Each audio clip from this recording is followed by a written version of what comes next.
Hey, what's up gamers? Welcome back. I've been gaming recently. Let's talk about what I've been playing. It's a new competitive game that's entering the fray, joining the ranks of the up-and-coming dungeon crawler extraction genre. This one goes by the name Dungeonborne. It launched a couple of weeks ago. It's free to play and is already making a name for itself. I've been playing it daily over this past week or so, diving in head first and getting a bit of a crash course with my mate Liam. He had played the beta a bunch way back and would not stop bugging me to try it. So I did so. We've been smashing our way through dungeons, clearing monsters, taking on players, and escaping with that sweet, sweet loot. At least that's what we've been doing some of the time. Other times it doesn't go so well. Recently, Mithril Interactive asked to sponsor a video where I give you an introduction to what Dungeonborne is all about. And since we've been playing and enjoying the game already, that is easy enough. I am more than happy to do so. This is a pretty cool new indie title. So let's talk about it. Okay, at its core, Dungeonborne. It is a first-person PvPvE extraction game. It all takes place in a fantasy setting where you make your way through medieval dungeons and castles, fighting AI monsters, encountering other players, and searching for valuables. The ultimate goal, as with every game in the extraction genre, is to collect as much good loot as possible and try to escape alive. Dungeonborne also has a heavy emphasis on fantasy RPG elements. There are things like classes with unique playstyles, skills, and perks. There's gearing and progression systems with multiple layers and customization, and you've got loot with randomized stats and even things like set bonuses. So you start out by playing through a tutorial. This is where you get the basic overview of movement and combat, and then after that, it is time to pick a class. Now there are 8 classes to choose from, and each of these fill rather distinct roles with their own strengths and capabilities. First up is the fighter, the in-your-face tanky brawler. He has a speed boost shout, a defensive shout, a whirlwind, and a charge ability. The priest, as you suspect, is all about healing and support, with AoE and targeted heals, damage shields, and even a temporary immunity. You've got the rogue, who is all sneaky stabby, can go invisible, even got recently the ability to grant invisibility to your allies. He's got throwing knives and a petrifying poison that effectively freezes targets. The pyromancer, that's your fire mage. There are 2 types of fireball attacks, a single target and AoE one, along with an AoE knockback for when melee opponents get too close. You've got the death knight, who is a knight but skeletal themed. He's got a get over here style chain pull, as well as 2 different ghostly AoE attacks. The cryomancer is an ice mage slash like warlock hybrid with a single target dot, a ground targeted AoE, also has a damage shield and or ice block. You got the sword master, who's sort of a mix between a brawler and a rogue of sorts. He uses psionic powers to throw up to 4 swords at a target and also has this AoE spinning blade. And then finally there is the druid, who turns into a panther and can summon trees to block paths and do damage. Now sticking to the RPG theming, each of the classes wear either light, medium, or heavy armor, and they all also have specific weapons that they're able to equip or not equip. So for example, the class that I've been playing most recently, the cryomancer, they can wear cloth armor, they can't wear leather or plate, and as for weapons, they're able to wield staffs, daggers, one-handed swords, as well as offhand catalyst, while they can't use the two-handed swords, crossbows, or shields, or maces, for example. So you picked your class and it's time to jump into a match.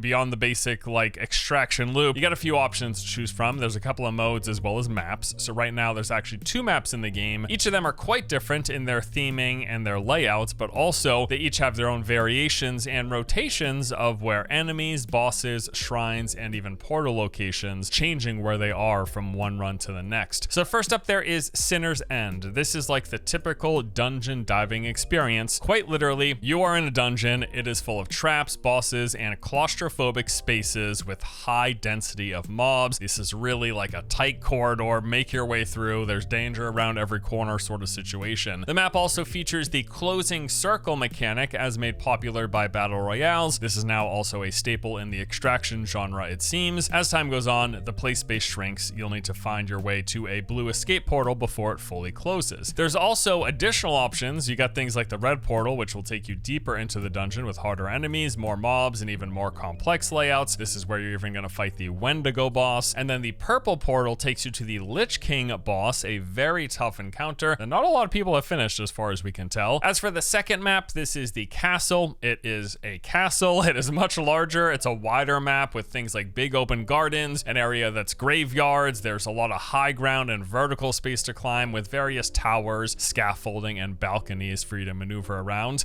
These different maps, by the way, allow for very different classes to shine. Like, for example, in Sinner's End, in this tight corridor dungeon dive experience, melee and close range classes tend to do really well. Where on the other hand, in the castle, you got a lot of these big open spaces, that use of verticality. The range classes all of a sudden can really shine here. So the basic mode of this map actually doesn't have the shrinking play space of a closing circle. Instead, it uses a raid timer mechanic. It's called the Blood Moon. It is rising, and you have to leave the castle before the timer reaches 0, or else it is game over. Now, as it gets closer to the witching hour, the entire map is actually made awash in this red light as the Blood Moon rises, and then more portals start popping up all over the map. And this, on the other hand, whereas the Sinner's End, like, it's confining everyone into a space as the shrinking circle mechanic does in all games, this one kind of splits up the players a bit, and it's kind of more of a noob-friendly mode, because you don't have to be confined to this ever-shrinking circle. You can kind of just stay in your corridor and grind if you want, and then leave as soon as portals drop up. However, there's also a hard mode, and that's where things change, because both maps have hard mode variations, which, as the name implies, makes things harder. So in exchange for getting better loot, you'll have to contend with more challenging enemies, a larger number of hostile players per lobby, but also some changes in mechanics. So as, for example, the hard mode version of the castle map actually then does get that closing circle, really completely changes up how you approach your playstyle in the area because of it. So no matter the map you pick, though, the general gameplay loop, like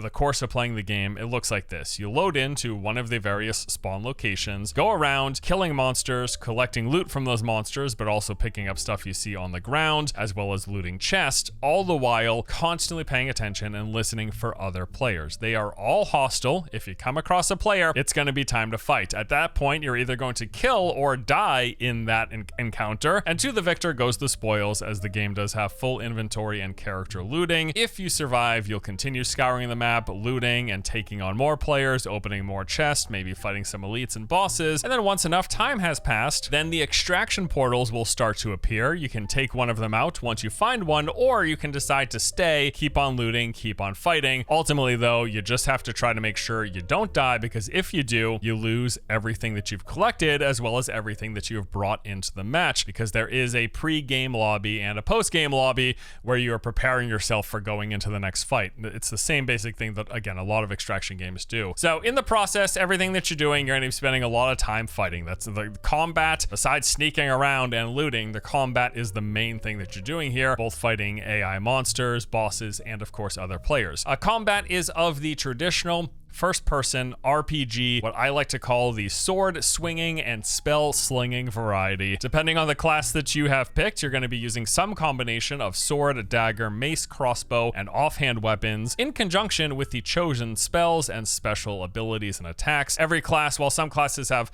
multiple skills, 3, 4 skills to choose from, every class has 2 active skills that you select to bring with you into a match. You pick 2 out of these basically 2 separate categories. Now, outside of the spells that you're casting, depending on your class, you've got things like a basic attack, you've got charged heavy attacks, there's blocking and parrying, and there's some additional nuance to the combat as well. So for example, you've got your charge heavy attacks, which are actually used to break any shields. If your opponent is holding up a shield of any sort, be it magical or just an actual physical shield, doing a charged heavy attack will break through that. However, at the same time, light attacks work as a counter, interrupting someone who is charging a heavy attack. There's also a lot of skill play between all of the different weapon abilities, things like knockbacks, slows, displacement, movement skills. There's a lot of use of crowd control, both hard CC and soft CC. And at the same time, you've got things like CC breaks and CC immunities. All of this stuff, everything here, also leaning heavily into the RPG style, with these abilities designed uniquely themed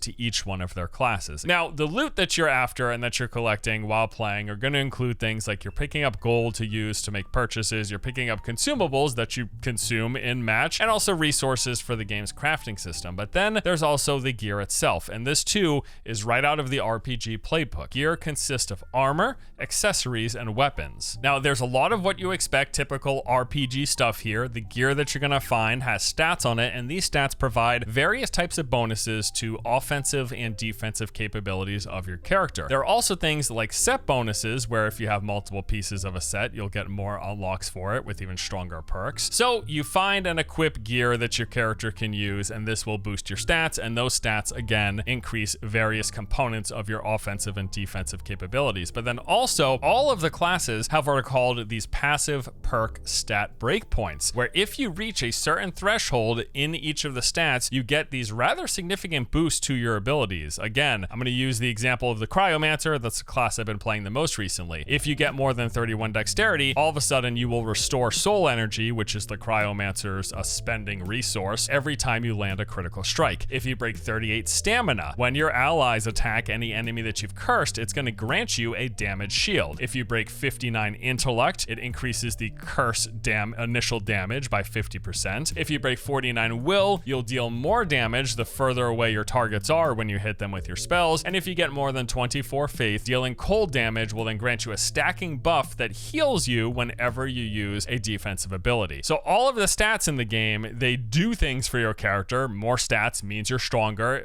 altering, modifying various things, again, offensive and defensive related.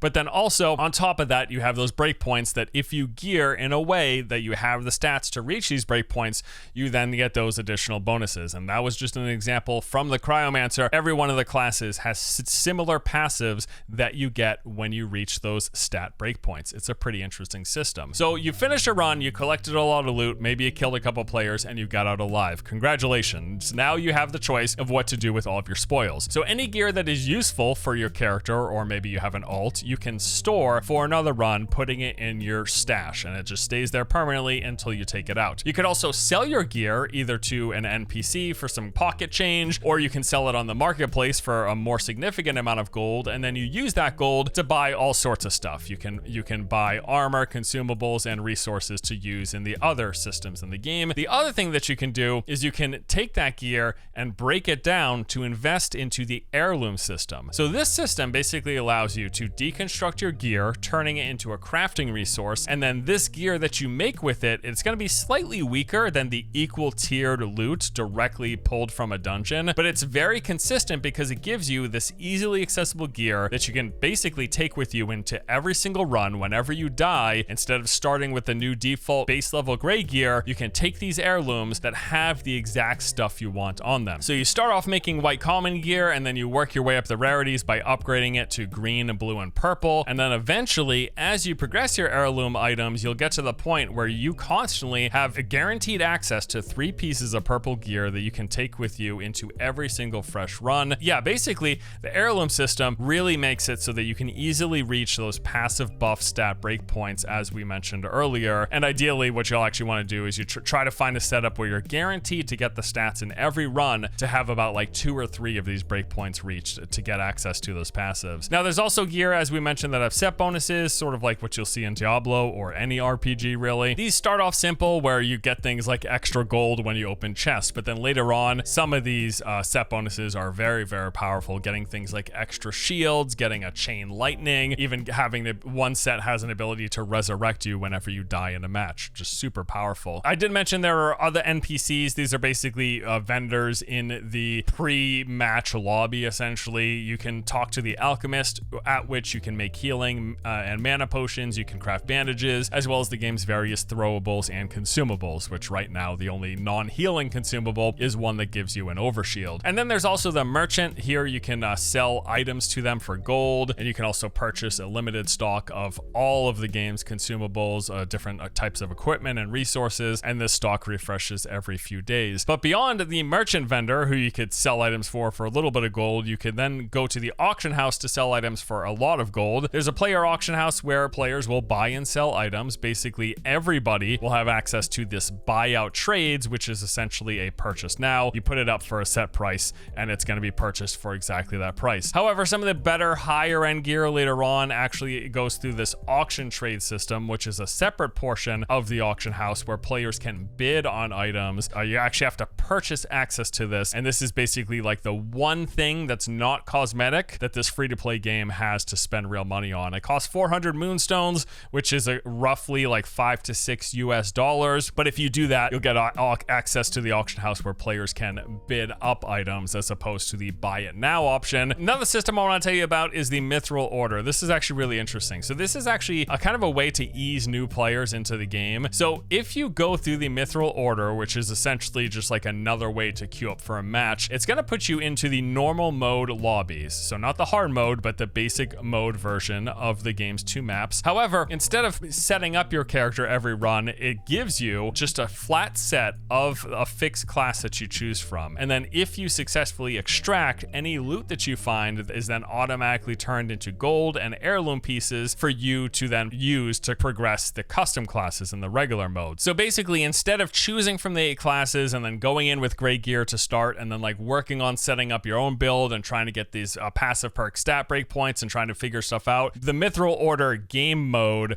basically just lets you go in picking from 3 basic classes. There's like a rogue class, a tanky brawler class, and a support healer class, and they say, hey, pick which one of these 3 that you want. We're going to put all your gear together for you. You go in, you do what you can, you come out, and we convert everything for you as well. It's sort of a way to ease people into it without them having to like tinker around with their build, with trying to reach those the passive perk stat breakpoints, with worrying about their gear, with worrying about their skill setup. It takes all the worry and thought away from you and just lets you roll into the normal game mode with, again, one of those 3 classes. The other thing that you can do is actually you can level up in the Mithril order, so you get your starting gear for those classes, and then eventually that can get better, going from the base level green gear, you can go up to blue gear and higher. Ultimately, this basically lets you level up your heirlooms completely free of charge at the expense of just not being able to sell your loot on the marketplace from this mode. A couple of extra things are worth mentioning here. They've got competitive modes, so right now this is a 3 vs 3 arena team deathmatch mode. There's also 3 additional coming soon modes that are grayed out currently, but more like competitive, smaller scale. They've got a training room. If you're going through and testing different builds, testing different gear setups, you can do that here. There's also a questing system with various daily, weekly, and seasonal tasks that reward items. Now, given this game is free to play, there is of course an in-game cash shop so the developer can make some money, right? It is pretty much entirely cosmetic except for that one auction related stuff, which I'll expand upon. So you can purchase cosmetic skins for the game's various types of weapons. There are cosmetic versions of the torch that you carry around to illuminate your surroundings. There are cosmetic adornments for your character. These include things like horns for your head or back items, just items that go on the back of your character, like a cape or a giant horn. There are cosmetic consumable bottles. Basically, you can make your healing potion look differently. Then also for sale is access to that player auction house. Again, like I said earlier, you can use the buy it now auction house completely free, but if you want to have people actually bid on items and items with guaranteed stats, that is something you have to buy in. And as I mentioned, it converts to like $5 or $6 US to get access to that particular thing. And all of this is done through the purchase of the premium currency called Moonstones. You've got the currency of different bundles. It's pretty straightforward, but I mean, I gotta say here, as a free-to-play game, the fact that this is almost entirely cosmetic, with the exception of that $5 auction house buy-in, this ain't too bad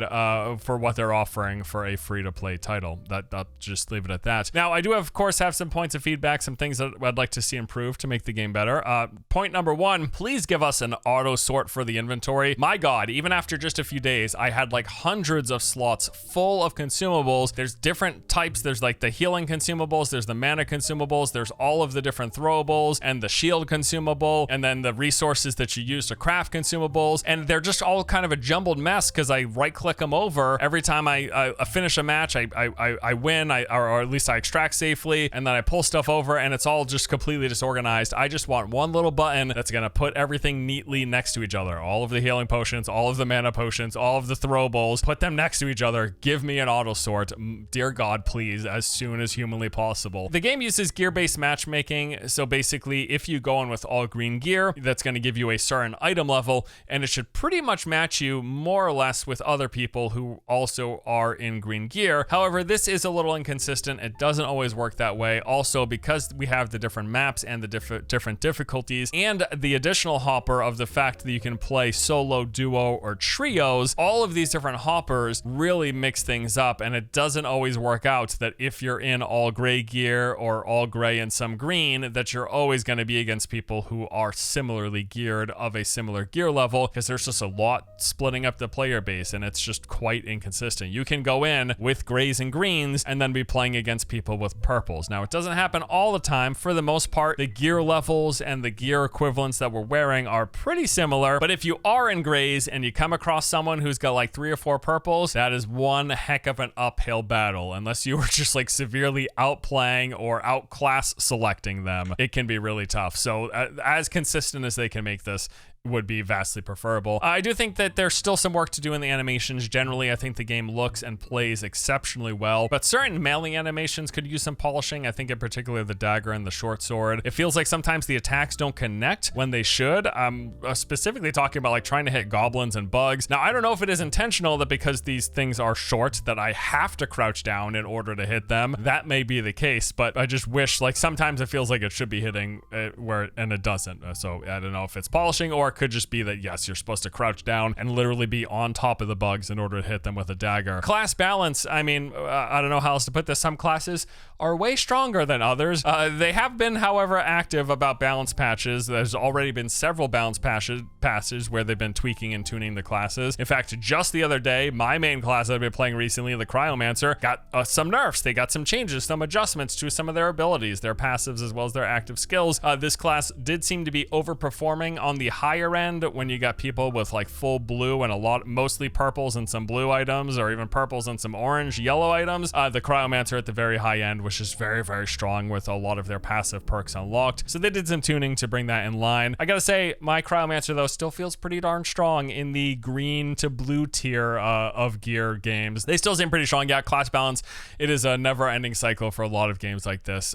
So the closer they can get all the classes as much as humanly possible, the better, right? And I will say though, I am pretty impressed for a free-to-play game that they're almost entirely sticking to cosmetics. I mean, frankly, there's actually just like not a lot you even can buy in this game. If you play the game a lot and you're enjoying it and you want to support the developer, there aren't a lot of things to even spend money on, and that's actually like a breath of fresh air, honestly, for how a lot of the free-to-play games nowadays are structured. I do think the decision though to be able to purchase into the bidding player auction house, I mean, I don't love that. Honestly, I would almost rather them just like sell a seasonal battle pass or something, right? Like, don't limit any variation of it. You can still use the auction house, like I said, but you can only use the buy it now. You can't use the bidded one where you're able to bid on guaranteed stats for specific pieces of gear. What you can buy on is basically you're going to get a piece of gear and it's going to randomly roll stats you don't know until you purchase it. So having that portion of the auction house locked off, the devs need to make some money. I just think maybe just do the battle pass thing or something. I think that would be more palatable to me. But anyway, overall, like I said, we were playing this game a ton, really, really liking it. Liam played several iterations of the beta that they had done over the past several months, and he really liked it. He kept bugging me. He said, dude, you got to check out this game. It's so good. You got to play this game. He knew I liked extraction games. He thought this would be right up my alley, and he certainly wasn't wrong. I have been really enjoying this game, and like I said, this is like one of those things where when asked to make a sponsor video for a game that you genuinely just really enjoy, it doesn't get much better than that. So yeah, Dungeonborne, pretty cool new game, pretty cool if you like extraction games. I definitely think it's worth checking out. And again, it is completely free to play, so there's not much harm in it either. Now, even though the game's only been out for a couple of weeks, they've already released a few updates, and they have a content roadmap of laying out what is coming up in the weeks ahead. These will include things like the addition of brand new game modes, some new skills for various classes, new limited time events, and more new things. I've been really enjoying this. I think it's just a cool